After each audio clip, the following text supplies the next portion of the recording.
Now we can discuss about another advantage of this baking soda is bathroom cleaner.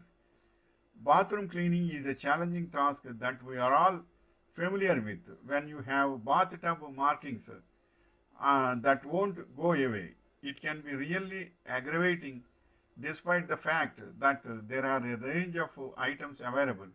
Baking soda is the most effective option. Not only does it brighten and clean bathroom surfaces, but it is also removes stains.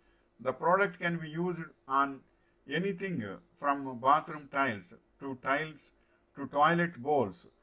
Making a mixture of baking soda and water is all that is required. Rub the mixture over the desired area, allow it to sit for 20 minutes, and then wipe it away. This is the advantage of baking soda for bathroom cleaning.